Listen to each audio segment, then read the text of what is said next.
Vision is the ability to see or eyesight. Now, vision itself is not a function of the eye, rather, the eye is a tool through which the brain sees the world.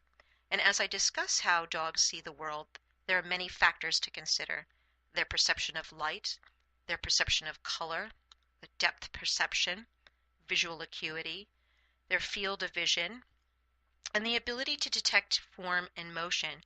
Now, humans and dogs see the world a little bit differently, and it is possible that in some areas of visual perception, the canine sight might be superior. For instance, our perception of light differs between dogs and humans. Both dogs and humans have photoreceptors located in the retina, and there are two types of photoreceptors, rods and cones. Rods function better in dim lighting, and cones assist with color perception and function better in bright lighting. Now, dogs have more rods than cones, making dogs better able to adapt to low light levels. And humans have more cones than rods, making humans better able to function in brighter lighting. Dogs also have a structure in their eye called the tapetum, which is a layer of reflective cells that acts like a mirror, reflecting light back through the retina, and that helps to intensify their vision in dim lighting.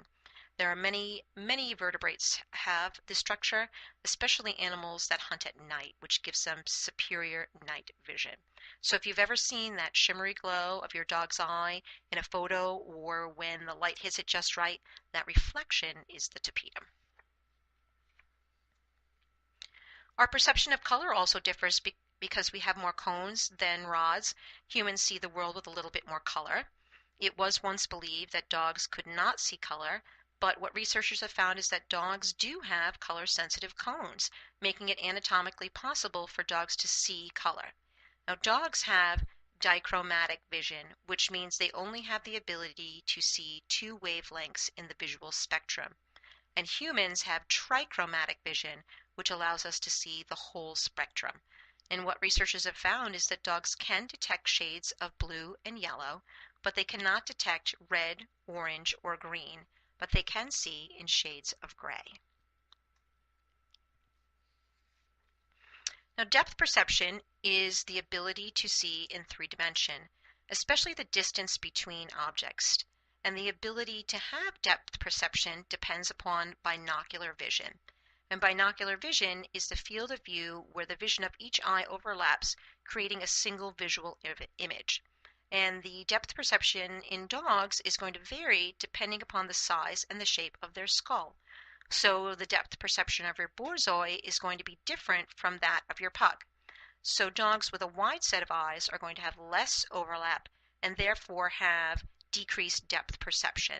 And the pug with their eyes in the front of their face will have better binocular vision, and therefore they're going to have better depth perception. Now, like depth perception, a dog's field of view varies between breeds due to the difference in the size and the shape of the skull and the set of the eyes within the skull. So dogs with long noses, such as your borzoi, will have less binocular vision, but they're going to have greater peripheral vision.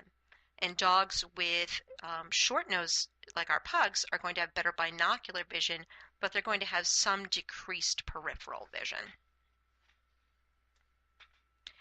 Visual acuity is the ability to focus on an object and to be able to see that object clearly from another.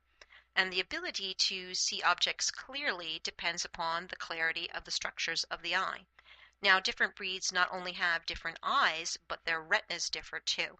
So long-nosed dogs have an area in the retina called visual streak, and visual streak are nerve cells that run along the width of the retina, giving a wide field of view and good peripheral vision. Short-nosed dogs don't have visual streak. They have a very dense patch of cells called area centralis, making them able to see objects up close with clarity, but with a smaller field of view.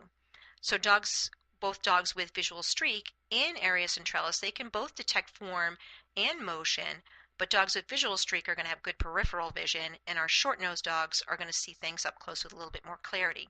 So you're more likely to find your borzoi maybe chasing rabbits, and maybe you're more likely to find your pug watching images on television because they can see it with clarity. So, what does it mean to be blind? Well, the definition of total blindness is a lack of vision in both eyes. Blind dogs have no blink reflex, which is an involuntary blink response to the stimulus of the cornea. They cannot blink in response to an object coming at their eye. Blind dogs have no ability to perceive light or form. Blind dogs have no depth perception, visual acuity, they have no perception of color, and they cannot see motion. And there are many diseases that can cause blindness, such as glaucoma, optic neuritis, or sudden acquired retinal degeneration, as well as trauma. Now, low vision dogs are not considered blind dogs. Dogs with low vision may be having difficulty in one or more situation. So some dogs are going to see better in lit areas, some dogs are going to see better straight on, some dogs are going to see better peripherally, and some dogs are going to be able to follow light shadows. And so while it might be difficult to know for sure what a low vision dog sees, but with proper diagnosis and diagnostic testing and very important owner observation, we can get a sense for what situations are difficult for these low vision dogs, and we can help them in those situations.